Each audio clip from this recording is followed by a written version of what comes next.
I don't have any announcements to make at the top of the briefing, so I'll just go straight to questions. Erica. Can you talk about whether you're now considering the McConnell plan in combination with spending cuts, and might that be a better way to appeal to some Republicans? Well, let me start by saying, reminding you what I said yesterday about Senator McConnell's proposal, which is we appreciate the fact that explicit within it is the acknowledgement that we here in Washington, the leaders of Congress, the President of the United States, have no alternative but to ensure that the United States of America upholds the full faith and credit of the country, that we will not default on our obligations. So no matter what happens, that has to be the case. The proposal that Senator McConnell put forward acknowledges that.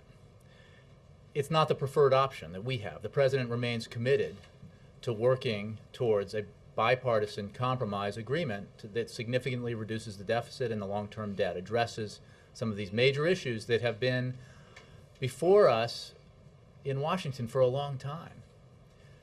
So whether it's Senator McConnell's provision or some variation of it, they are not the preferred outcome here. And we continue to work, as we did yesterday in the meeting and as the President will again today in his meeting with congressional leaders, towards something more substantial and significant.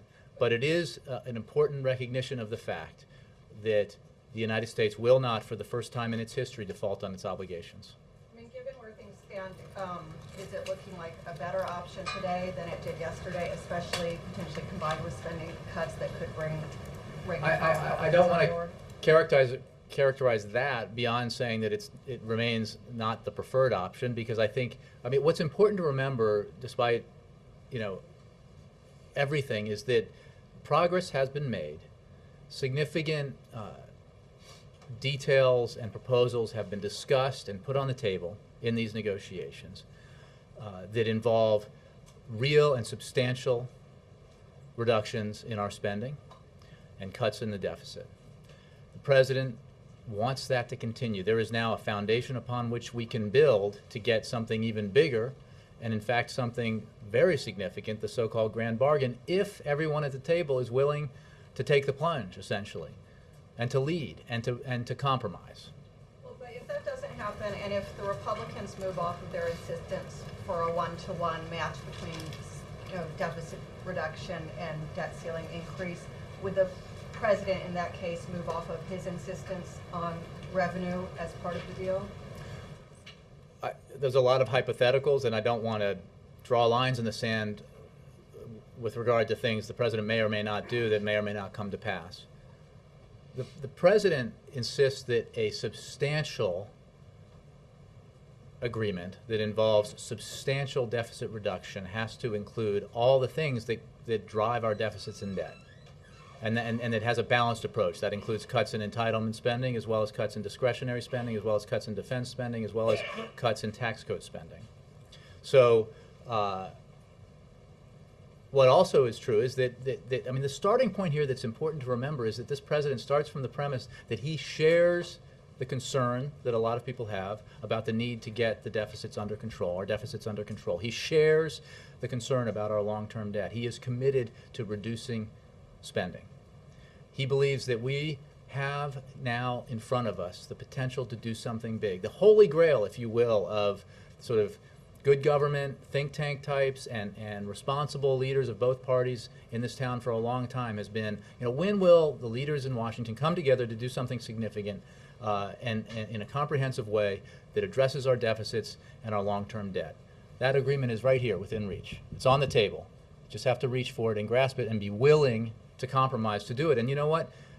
That requires thinking about the broad American public and not the narrow bands or the narrow constituencies within your own party. But do you rule out something that's smaller scale and does not include revenue, or do you not rule that out? I'm not here to rule anything out, except to say what the President has said in the past is that he will not sign, he will not turn this into a toll booth situation because we are not a third world country that approaches the brink of default every 3 or 4 months.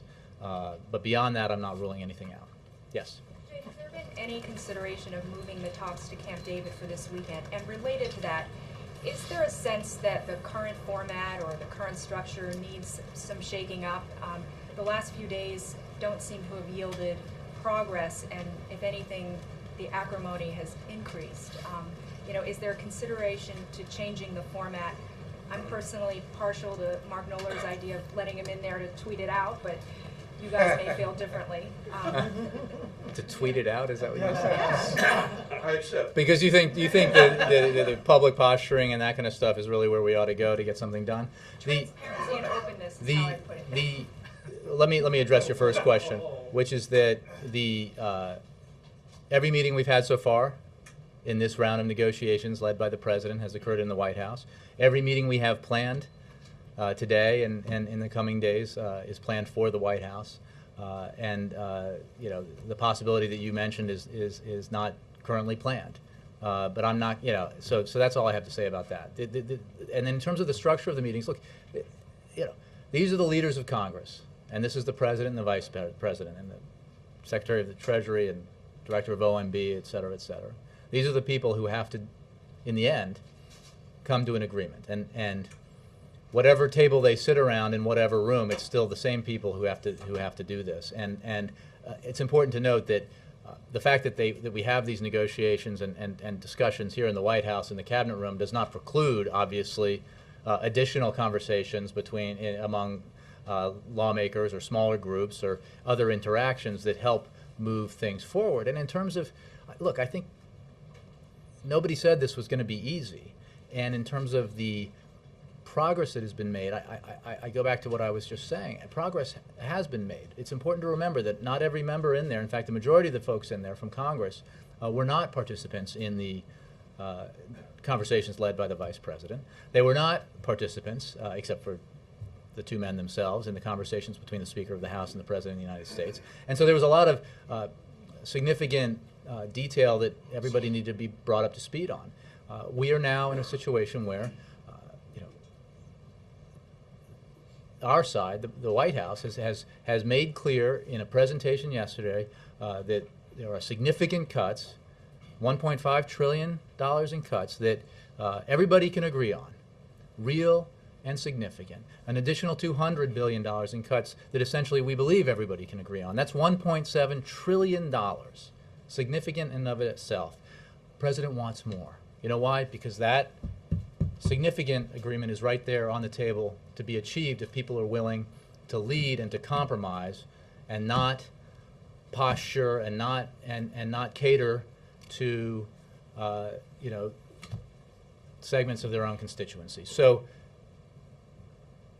we want to build on that. Today they will discuss significant issues in terms of savings that could be found, reasonable savings that can be found in the health care entitlement programs. Significant savings that can be found through the tax code. And all it requires is for leaders of both parties, as well as the president, to decide that achieving something significant here is a worthy goal, and that they're willing to get outside their comfort zone. They're willing to take the heat that will inevitably come when leaders lead and make significant choices, because inevitably, not everybody in your party, whether you're a Democrat or Republican, is going to be happy with the choices you make. But the goal here is worth taking that risk. Moody's and S&P having weighed in recently, do you think the participants are feeling the added pressure? Are we in this kind of red zone where the markets could really get spooked? I know that everybody's focused on August 2nd, but are you equally worried that in the run-up to that investors may see that this is not really yielding the kind of progress that they would hope to see, and they could get spooked? Well, we have said, I think for a long time now, that it is important not to push this to the absolute last minute, although that is what Congress tends to do, precisely for the reasons that you mentioned. On the other hand, we have been and continue to be heartened by the fact that leaders of both parties in Congress are saying what we are saying, which is that it is inconceivable and it will not happen that the United States will default for the first time in its history. So it's important to send out that reassurance that the people in the room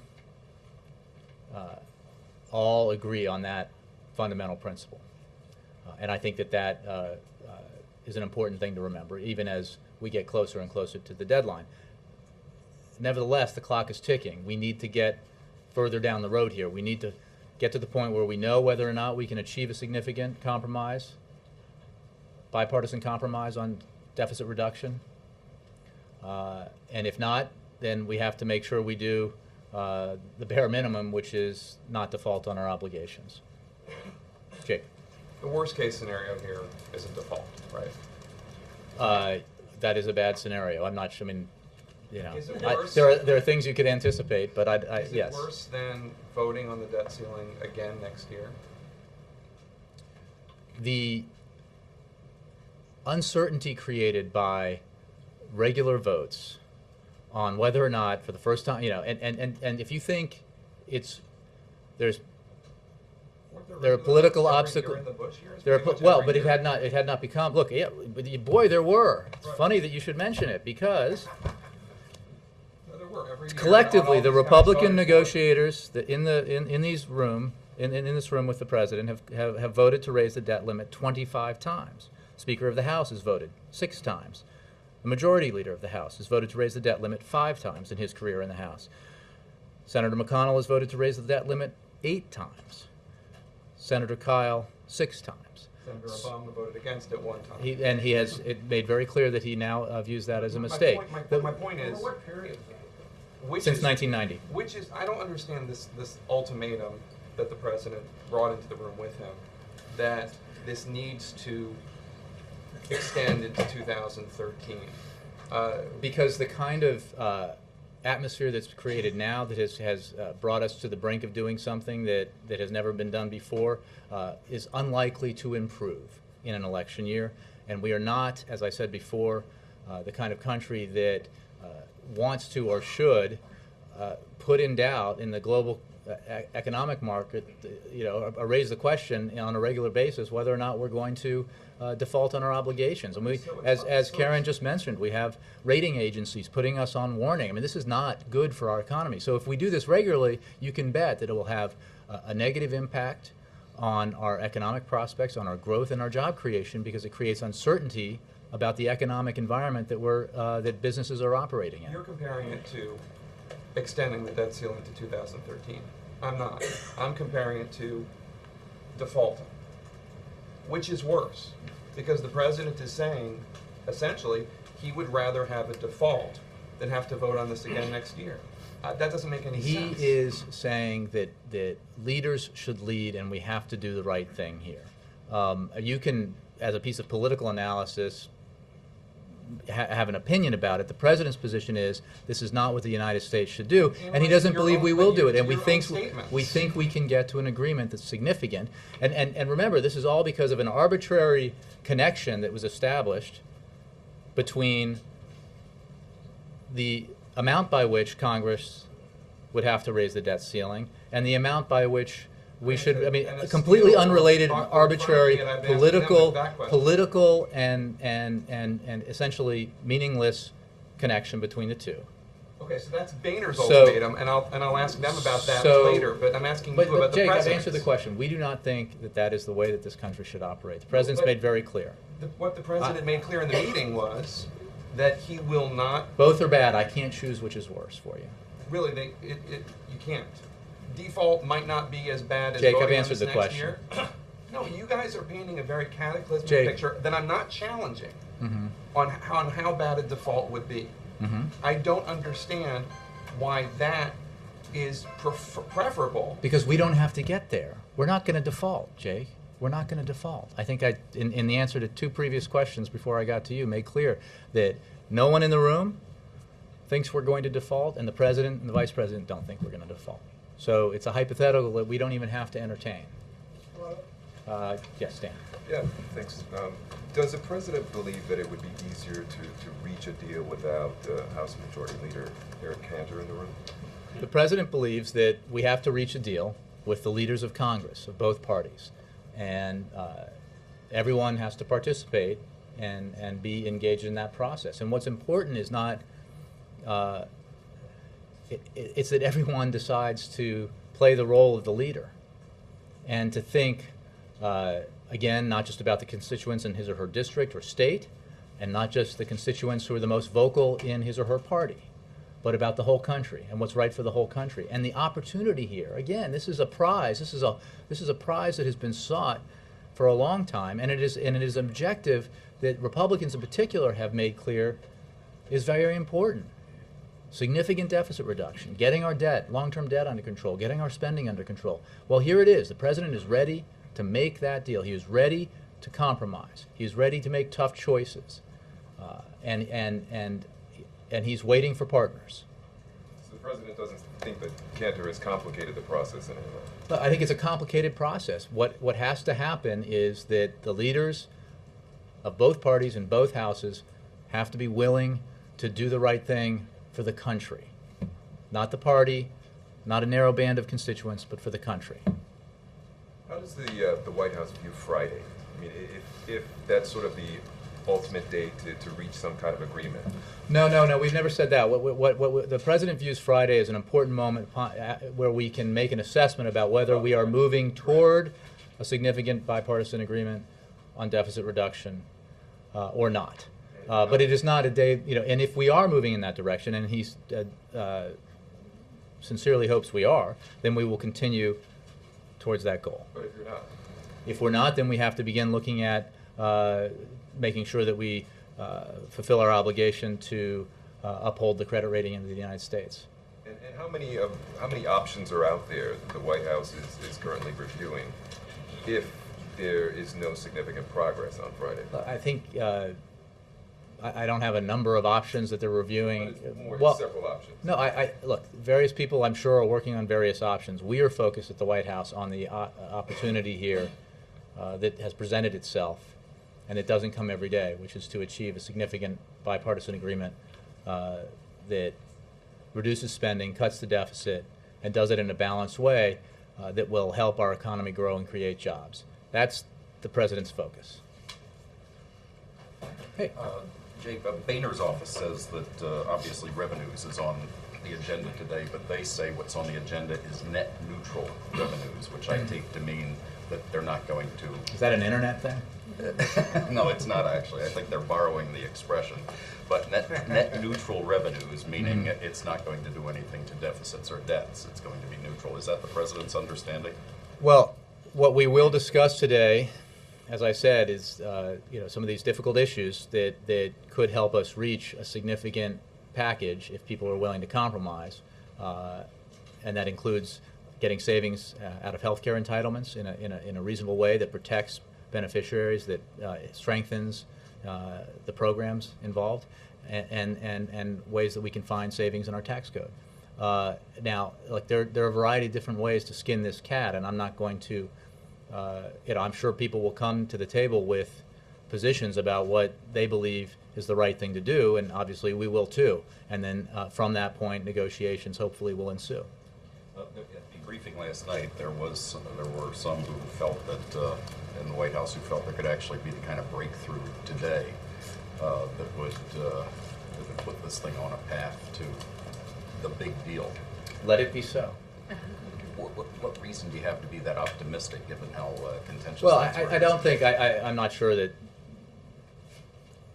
that optimism, while admirable, is wholly rooted in reality. I mean, I don't think that I would predict to you, and I'm an optimist, that we're going to reach an agreement today, a grand bargain. What I will predict to you is, what I will say to you is that contrary to assessments that assume no significant achievement is possible here, there is a potential here for a significant achievement. There is potential here of savings in the 1.7 trillion and up, which, while not the grand bargain that is still possible, is significant. So, and we want to build on that. And the president, if he finds partners willing to compromise, willing to make the right choices here on behalf of the American people, we can do something even bigger and more significant. So, but I do not expect today a hallelujah moment. Just to clarify, tomorrow, when you say that's the day when the president wants to determine whether they can continue to move toward a significant deal, are you saying the $4 trillion deal would be taken No, off I'm the table saying, for both? no, I'm saying, not discuss, I mean, not, it's not a question of size, it's whether or not we can reach a significant bipartisan agreement on deficit reduction. And you know, I think significant means, you know, where everybody agrees. I mean, even the stuff that I talked about, and let me go back when I talked about, you know, what is already on the table that the sides agree to. This is in principle because nothing is agreed upon until everything is agreed upon, and there are components here that different sides feel differently about that are dependent on agreement on in other areas. But so, without characterizing what significant looks like in terms of numbers, I think we will know tomorrow. The president wants everyone to be able to make an assessment whether we're moving down the road towards something along those lines, or not, and then we can decide what to do. But it's only the 14th. It sounds like you're saying you're going to take things off the table tomorrow. Well, no, we're not going to if we're making progress. And as I think I've made clear up to this point, is we believe, in spite of everything, that we have made progress. And I hate to beat this dead horse, but you guys did go through some of this last night, but now that you're on camera, what of the things that Eric Cantor alleged happened at yesterday's meeting, what did happen and what didn't happen? Well, you have to ask me a more specific question, but I think Did the president say, Eric, don't call my bluff, I'm taking this to the American people? I don't have a word-for-word account to give you, but the president, as the meeting was wrapping up, expressed his feelings that the folks in that room need to lead. All of them together need to lead, and that this is a moment when it's important to reach for a goal that works for the whole country, that is supported by the vast majority of the American people, which is a balanced agreement that does something significant on deficits, does something significant on our long-term debt, begins to get our fiscal house in order, and not resort to the kind of stuff that people hate about Washington, the sort of posturing and catering and positioning that don't lead us down the road towards significant accomplishments. I mean, it requires a willingness to move outside of your comfort zone to do something like this. And so that's what he called on the... He did not. It is preposterous to suggest so. That the meeting was wrapping up. He expressed his very strongly held opinion about what we need to do here, and that was the end of the meeting. Did the president invoke Ronald Reagan to say he wouldn't sit here and like this? I don't know. I think that it is fair to say, as any student of history can tell you, that Ronald Reagan successfully reached agreements with the Democratic Speaker of the House that involved balance and involved, in this case, a willingness to accept revenues as part of a package to achieve longer-term solvency, for example, in Social Security or tax reform or things like that. That Ronald Reagan, who is admired widely by many Americans, but in particular Republicans who admire him as somebody who was serious about cutting spending and reducing taxes and getting control of deficits, was willing to work with a Democratic Speaker of the House and accept that he wasn't going to get everything he wanted, and in fact recognize that if he insisted on his maximalist position, he wouldn't get anything at all. So President Reagan was a realist in that sense. And he understood that that victory can be shared, that accomplishments in this town require Democrats and Republicans working together. President Obama shares that opinion. Mike. Jay, I need to switch gears for a second. Judicial Watch, the watchdog group, has obtained some emails from the administration about an October 2009 incident about whether or not Fox News would get an interview with Ken Feinberg, then the executive pay czar. And publicly, the administration was saying that Fox was not excluded. The emails seemed to suggest that Fox was perhaps punished and was excluded. Has the administration concluded there was any inappropriate activity there? Well, Mike, first of all, let me address a serious matter here that I can say, having looked into this matter, that no one at the White House, either a current or former employee, ever placed a dead fish in the Fox News cubbyhole, which I know is a suggestion. I can also say that it is well known that at the time there was a dispute between Fox News and its coverage and the White House and its feelings about the coverage. I mean, that was then, and you know, we obviously deal with Fox News regularly. I call on you regularly. We give interviews to Fox News, including to Bill O'Reilly, and so but beyond that, I don't really know much about it. As a matter of policy, if there's a pool event, should it be open to all networks? As a matter of policy, I'll have to look at I didn't read that part of the policy manual. Isn't a pooled event when one network pools for the rest? I feel like I'm getting caught in a trick question, and since I wasn't here for that part of it, I'll have to examine that, Mike. Well, if you were going to arrange for a pooled interview with a senior administration official, would you assume that all the standard networks would be included? Again, I have to look at what the policy standards are. But I mean, my point, Mike, is that we regularly engage with every network and every news organization here, including Fox, and give interviews to Fox, and you know, respect the reporters at Fox who are reporters and do their job. So, yeah. Jay, you say it's a hypothetical and there will not be a default. So I'll ask again today, even though I know we plow this ground every day, but we're one day closer. Has the administration begun to prioritize how it will handle a default on August 3rd? I think you'll have to address that question to the Treasury Department, which does the analysis on what happens in a default. I don't. So it would be the responsible thing to do. I'm not arguing with that. I think that where we get hung up was this assertion that there's a plan B that somehow allows us to get around default. No such thing exists. So it's not If there hypothetical, as you said, if there's actually planning to. It would be irresponsible not to, but I'm not aware of in any specificity of what planning is going on. But I've read that, you know, it just stands to reason that if you have $1 in bills and you only have 60 cents in your pocket, you got to borrow the other 40 cents, but you've just been cut off from borrowing, that you got to figure out what to do. Beyond that, you know, how that process works, I think Treasury OMB is where I would direct you. Okay, I'm sort of curious about the politics of this and how something is going to pass eventually, assuming that something does pass. There's a hardcore, if that's the right word, there's a group of Republicans in the House who will not vote in any way, shape, or form to raise the debt ceiling, no matter what any prospective deal looks like.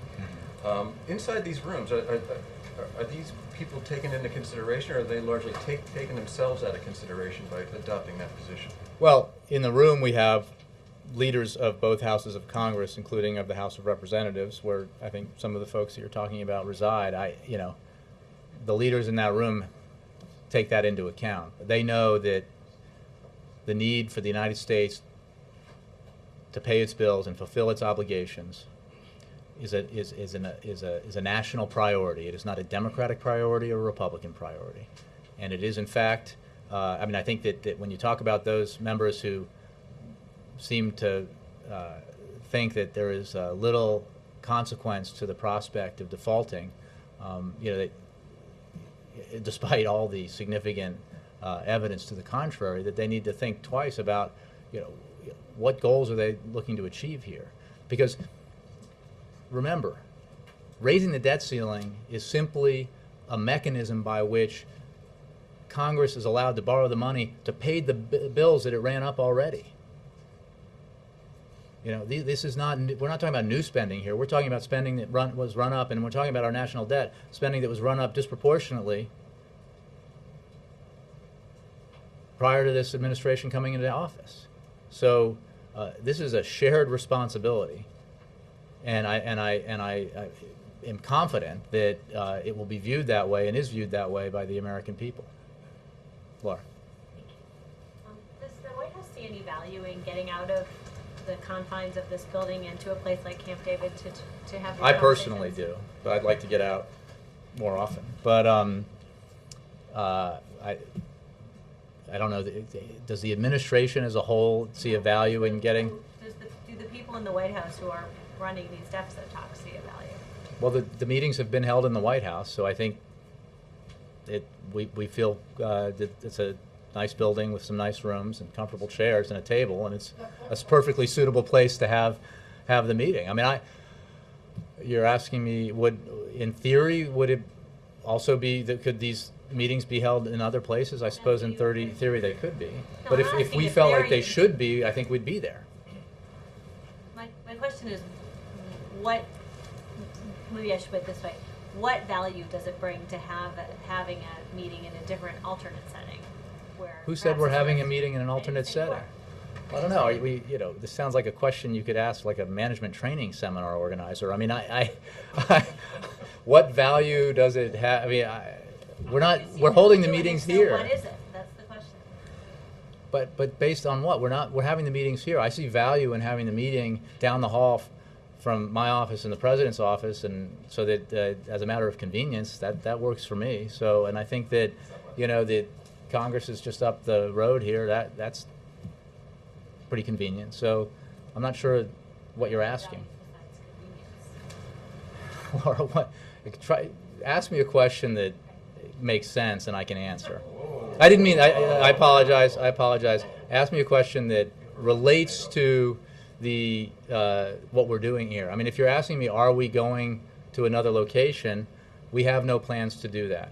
In theory, could we, or might that be a good idea? I suppose so. But Why well, use the close? I don't. But because I don't know. I like to move around and see new places, but. Is it your personal preferences? That's why it might. No, but again, Laura, what are we talking about here? I'm not sure you know. I sure don't. I think we all know, and you can decline to answer the question. That's fine. But I honestly am not trying to decline to answer the question. I'm just not sure what the question is.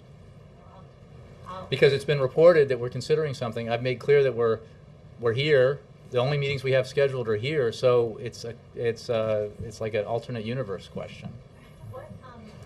What's the purpose of the interviews that you're doing with local TV stations that are here? A lot of folks get their news, believe it or not, from other places besides the news organizations represented here or represented by me when I worked for one for 20 years. So the president tries to. We give interviews to CBS News, and we give interviews to local reporters from local network. Is this part of the effort to take the case to the American people? We've been doing this since he became president. So if the case means explaining what he's doing as president, yes. Yeah. Jay, would you say the talks are becoming increasingly contentious and frustrating as each day goes forward? Would I say that? Yeah. I would say that the talks continue to be serious. They continue to be focused on substantive issues, and they are by and large engaged. They by and large occur in an environment that's reasonably collegial and respectful. Is President Obama feeling frustrated that he's not really getting the progress that he hoped rapidly enough?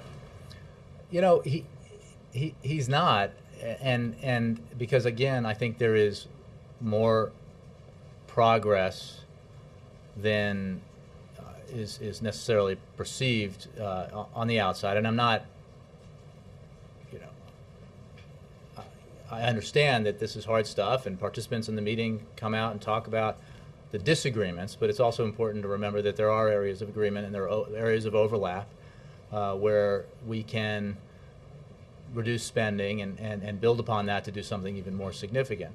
I would simply say that to the extent the president feels any frustration, it's simply at the prospect that something real and tangible and significant and in fact generational in terms of an accomplishment is there for the taking if everyone in that room would be willing to compromise, get outside his or her comfort zone, and reach an agreement. And because it's not that far out of reach. It's really quite close. And a follow-up on Laura, will you take a pool to Camp David with you? when I go with my family to, actually they won't let me do that. We have no plans to move off-site. Yeah. So even though you have no plans, are you ruling it out, especially since Boehner has said that I'm not he ruling doesn't want to go? anything out. It's, again, this is a, what I read was a report by a news organization with two unnamed, unidentified, unlocated sources saying that something was being considered. Well, I considered having the chicken tacos today, but instead I had the salmon. I mean, it's not, for lunch. We're here. We've had meetings here. If those plans change, we will absolutely tell you, and I'm sure we will bring a pool. Boehner said that he doesn't want to. He wouldn't go. It's not necessary to do it. Well, so but nobody's invited him to go anywhere, except to come here, and I think he's coming.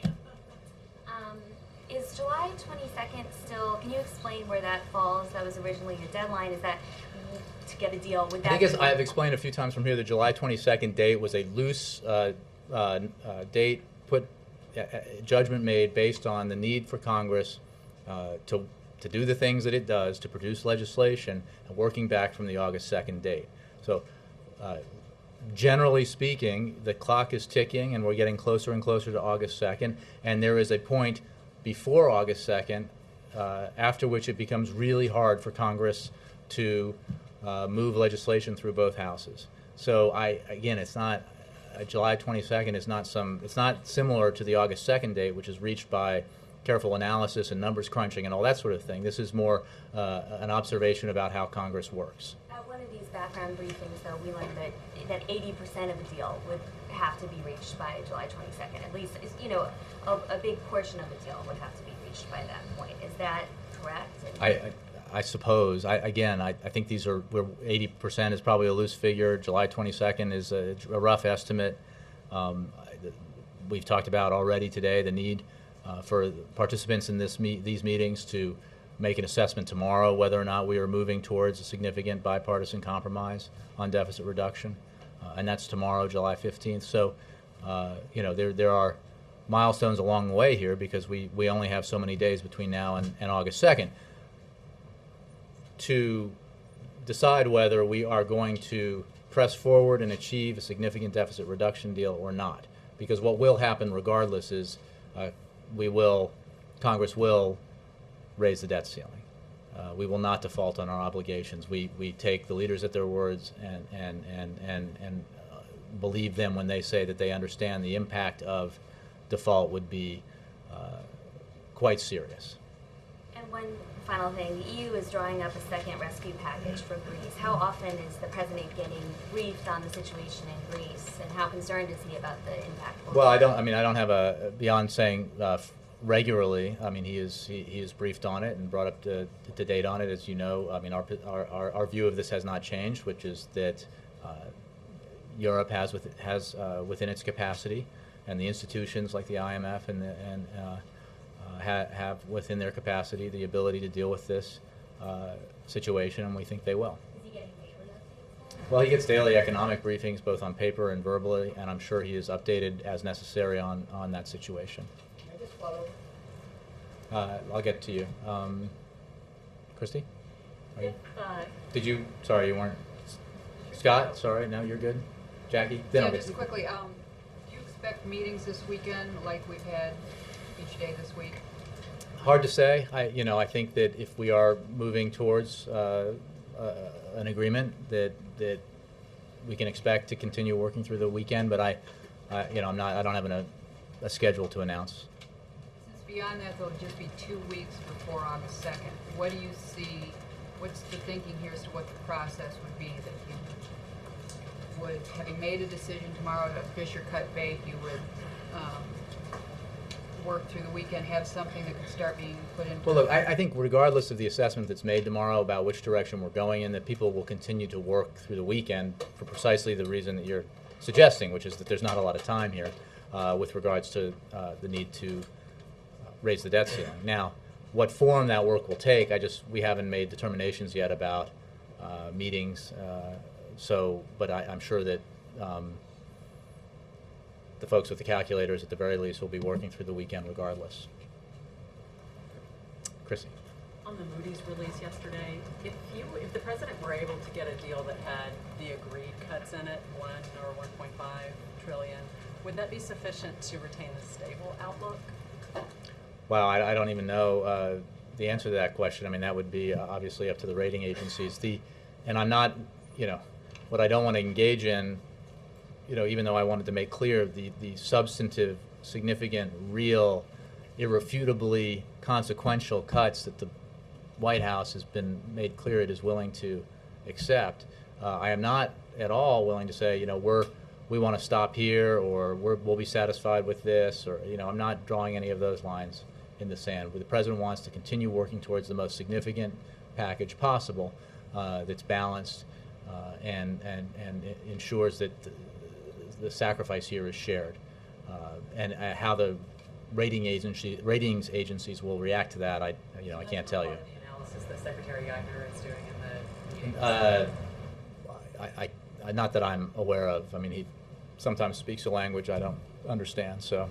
Also, is it accurate do you think it's true that the president would wear the jacket if the group ended up deciding on some kind of exit, McConnell-style exit strategy? I think the meaning intended here was that the president is willing to take responsibility for leading, and that he is willing to do what it takes to compromise to reach something significant, and that he is willing to own it if other people won't, that we have to raise the debt ceiling because the United States is the United States and it does not default on its obligations. That's the jacket you get to wear when you're the President of the United States, and he'll wear it. Let me move around a bit here. Yes? The President yesterday issued a statement on Mumbai terrorist attack and he offered help to India in investigations. Today, do you have any information on who was behind the attack? We're obviously the Indian government is investigating that, and we have offered to assist in any way we can, but I don't have any information regarding who might be responsible. And secondly, Secretary Clinton is going to India next week for the second strategic dialogue with India. Is he carrying any message from the president for the talks? I would refer you to the State Department. As regards the attacks, the same message that was expressed in the statement the president put forward yesterday. But in the talks themselves, I would send you to the State Department. Yes. The president continues to push for the largest deal possible, and yet a lot of lawmakers have outwardly said they don't think it's going to be possible. Is it still realistic to think that a large deal is possible? Yes, it is realistic. I'm not being Pollyannish, and I'm not going to say that it's going to happen, it will happen, it's guaranteed, or it's an odds-on likelihood. But I think that the whole purpose of the meetings we've had so far is to clear the decks, look at what has been discussed in previous negotiating rounds, where we have agreement, look at where we're close to agreement, come to agreement on that, and keep building. And the building process continues today as we look at some of the areas of disagreement on entitlement spending and on spending through the tax code. And if there is a willingness to compromise on that, you keep building, and you can get to what's been called a mid-size deal, and you can get to something even bigger if you're willing to compromise. And again, the sentiment that the president feels strongly that we should compromise, that we should do this in a balanced way where everybody accepts that he won't get what he wants necessarily. Everybody accepts the pain of doing things that won't necessarily be popular with elements of his or her party, is not just his. In fact, it's shared broadly and by Republicans and Democrats alike. And as recently as today, I noticed when an op-ed today by former finance director for President George W. Bush, who made very clear that the compromise that has been outlined that's on the table and the balance that it represents is a win. It's a desirable outcome. It's good for the American people. It's good for the economy. It's good for Americans who are Democrats and Republicans, and we should do it. And the president is ready to do it. Finally, it seems like every day there's more of a sort of readout of the verbal back and forth about what's happened. Not just from the White House, but from the Hill. Is there a concern that that's damaging the talks, that it's slowing them down, creating more Well, tension? I think that everyone in that room is and should be focused on the task at hand, which is the need to find areas of agreement, see where what areas are possible to agree on, and try to reach a bipartisan agreement. And that's the most important task. And I think people keep focused on that. We can achieve something significant here. Well, what about the Jell-O comment? I mean, that's a real comment, and it was subtle. It was very strong what he said. Look, a lot gets said in public by different folks that we all, I think, from both sides, discount, because there's a lot of, as I said, sort of people say things to different audiences in their parties and different audiences within their caucuses. What matters is what is being achieved in the room. But you said it was earlier. You said it was a congenial atmosphere. But when you have words like this, Generally. Okay, but okay, generally. Okay. Okay, so now listening to this yesterday, dealing with them the last couple of months has been like dealing with Jell-O. Some days it's firmer than others. Sometimes it's like they've left it out overnight. Now that's kind of strong. When you really think about it, Jell-O is slippery, slimy. I mean, I love Jell-O personally. If you mix peas in it, you can get it. That's nasty. No, but seriously, I mean, when you really think of it, you can say Jell-O, but what is Jell-O? Everybody in that room is a grown-up, and everybody is an experienced elected official. We can all survive some of the theater that takes place out in the public arena. Yes, sir. Thanks, Jay. Earlier you described some of the negotiators in the cabinet room as posturing, as catering. Back when President Obama was a senator and he voted against increasing the debt limit, some critics may say that was posturing, that was catering.